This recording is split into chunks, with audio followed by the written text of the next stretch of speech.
Gusto ko mag-nurse eh. Ay ako psychology. Ikaw ba, Mitch? Ano gusto mo i-take na program? Hindi ko alam eh. Pinag-iisipan ko pa. Pinag-iisipan? Pero ang totoo, hindi ko talaga alam kung anong gusto ko. Oh, Insan! Long time no see ah. Ano? Architect ka na ba, Mitch? Hindi pa eh. Huh? Eh di ba 2 years ka nang graduate? Anong gagawin mo sa tinapos mo? Nagre-review pa kasi ako para kapag nag-take ako, sure na pasado na. Nagre-review? Pero ang totoo, hanggang ngayon hindi ko alam kung anong gusto kong trabaho. Revise this, Mitch. Po? Bingi ka ba o bobo lang? I said revise that paper. Mali po lahat? Gumraduate ka ba talaga ng magna cum laude? Sabi ko, i-revise mo yung paper. Eh di mali lahat! Kaya ka siguro hindi nagtitake ng board exam for the architecture kasi bobo ka, no? O baka naman nag-take ka na tapos bumagsak ka lang.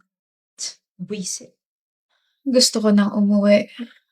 Galit na naman si boss kay Mitch. Ano pa bang bago? Alam mo, naaawa na rin ako minsan kay Mitch eh. Pero para siyang taong bato na walang pakiramdam sa mga nakapaligid sa kanya, nakakairita. Ano kayang mararamdaman niya kapag nalaman niyang pinarevise sa kanya yung paper kahit wala namang mali doon? I mean, puro tama yung mga pinapasa niyang paper pero grabe, nakakaloka talaga si boss. Naku, mukhang wala pa rin namang magiging reaksyon yun. Baka nga kapag sinampal siya, magtrabaho lang yun eh. Ang weird niya, no? I'm just glad na we're not friends with her.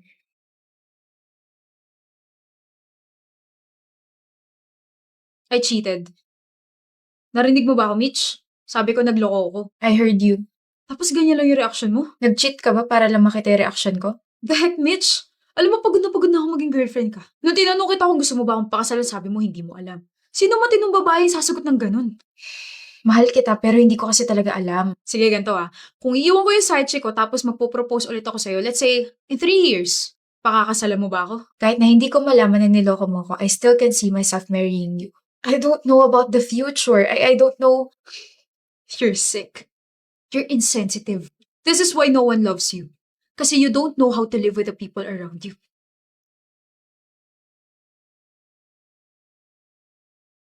Did you just call me para kumain sa labas? I doubt. Ano ba kasing problema mo, Mitch? I mean, alam ko naman na break na kayo ng ex mo, pero kasi may something eh. I don't know.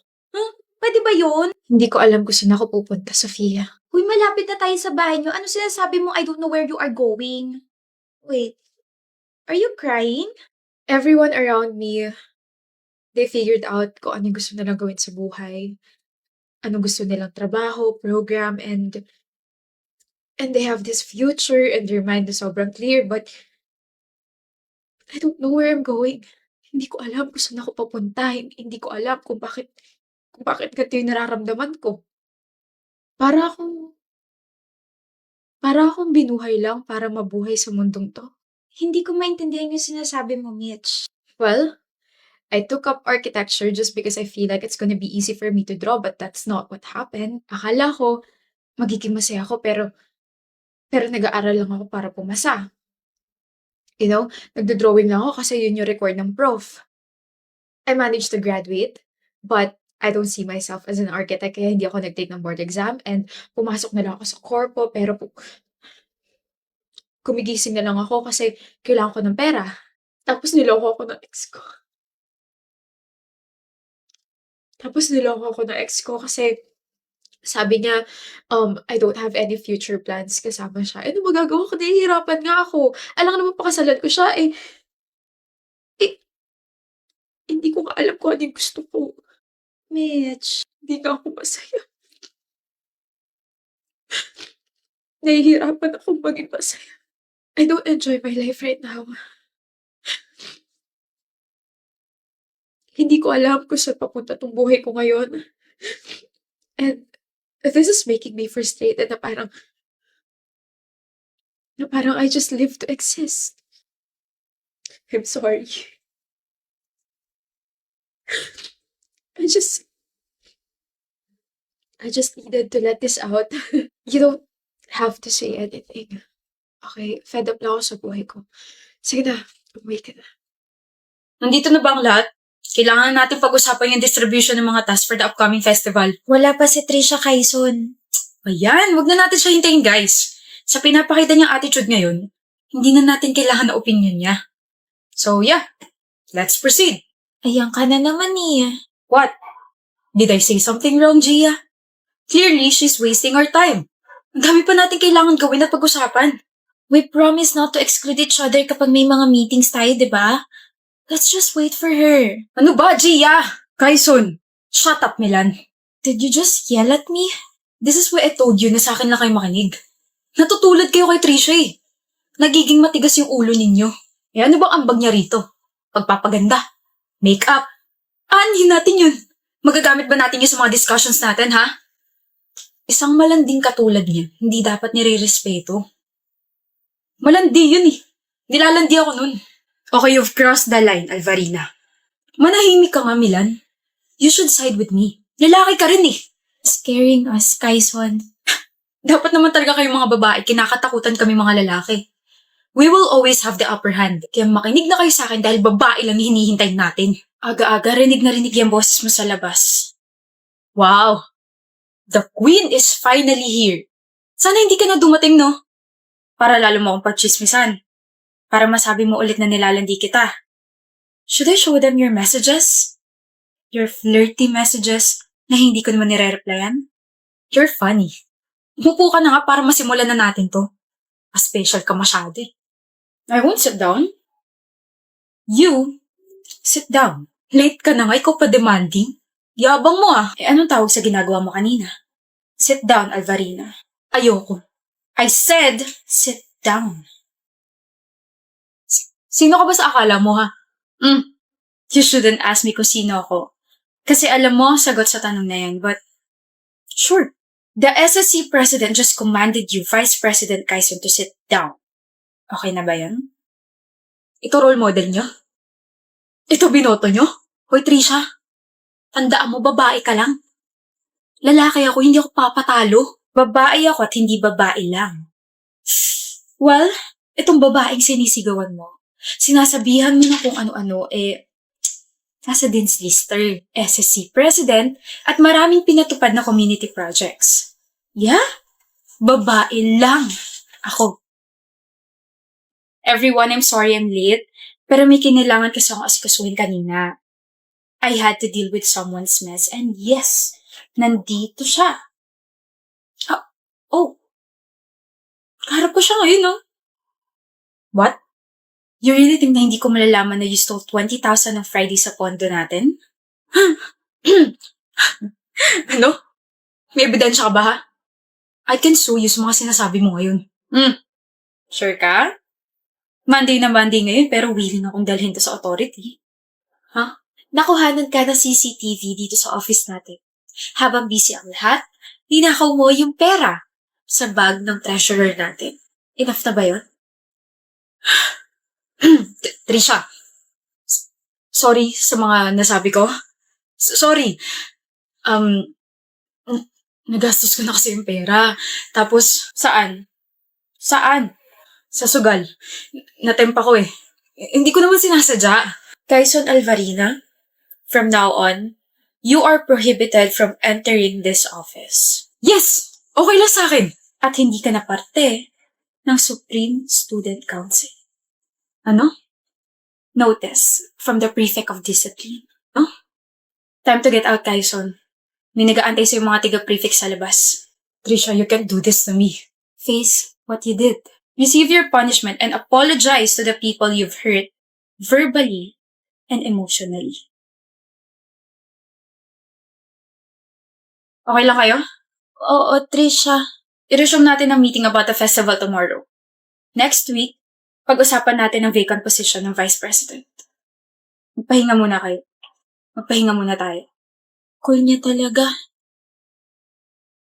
Hi, Hi. ikaw ba si Raiko? Sabi kasi ng friend ko, naka-blue tapos gwapo. 5 kaming naka-blue rito sa cafe, so nilapitan mo ba ako kasi gwapo ako? I'm Raiko. Chanel. You look lovely, Chanel. Thank you. Patingin nga ako, Raiko. Ayoko nga, i-gatekeep ko tong photo na to tapos sa wallet ko lang to. Ako naman yan eh. Ganda mo nga sa picture na to. I mean, palagi ka naman maganda pero baka kasi hingin mo to sa akin na to. Nahikab ako nung pinicturean mo ko. So, ang lovely mo kaya here. Ang cute ng baby, natawa siya. Ayan ka na naman. Ilan ba gusto mong babies in the future, Raiko? No, Chanel. Ilan ang gusto mo? Katawan mo yan eh. I don't want to decide for yourself. Gusto ko dalawa. Mini me, tapos mini you. Tapos gusto ko tumira sa isang tahimik na lugar. Ano pa? Gusto ko marami tayong ipaplat na flowers, veggies, at saka fruits. What about the house? Gano'ng kalaki? 2 floors, yung sakto lang. Gusto ko kasi makikita pa rin tayo sa isang bahay. I'm pretty sure ma-achieve natin yun. Raiko! Raiko! Yes. You were spacing out. Ano nga ulit yung tanong mo? I asked if... Kanina pa ako nagsasalita pero hindi ka naman nakikinig. I'm sorry, Paula. Alam mo, this is not working out. I'm trying to put an effort para mag-work tayong dalawa, pero para kasing one-sided lang eh. Nasa talking stage pa lang tayo, pero ganito ka na agad. Paano pa kaya kapag tayo na? I'm sorry. Alam mo, ewan ko sa'yo. Sayang sa oras tong date na to. Failed na naman yung date ko with someone. Pangalan na ba to? Pangatlo na. Ni hindi man lang lumalag pa sa talking stage ba? Kakadrain. Mommy, cupcake. Later na, baby. Yung boses na yun. Raiko?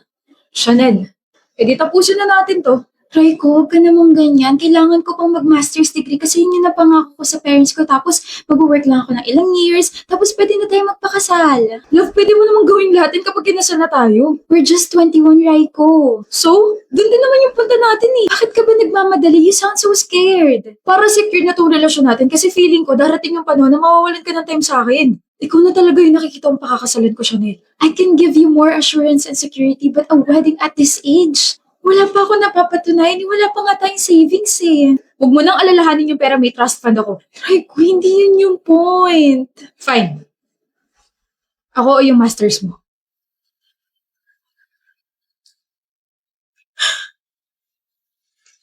You're seriously doing this? Ako o yung masters mo. I'm sorry, Raiko. I'm sorry. Okay. Sana hindi mo pagsisaya itong araw na to, Chanel.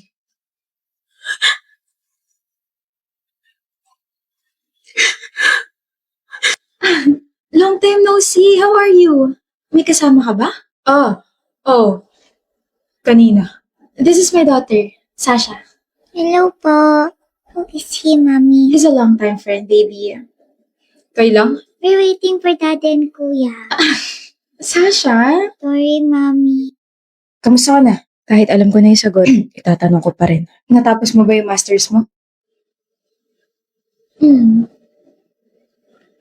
Late, but I'm proud of you, Chanel. And you still look lovely. Thank you, Raiko. Anyway, we'll go ahead na kasi baka nandun na sila. It was nice meeting you again. Let's go na, Sasha. Bye-bye, Mister. I know I already moved on, but seeing her again made my heart ache. Realizations kept flowing inside my head. I suddenly got jealous. Na-achieve niya yung future na gusto niya. Master's degree, 2 kids, married. Pero yung future na gusto ko, ibang tao yung tumupad nun. I thought Chanel is my future. But Chanel became my past because of my selfishness. Sana hindi na mag-cross yung landas natin. But it was really nice meeting you again. Stay lovely, Chanel.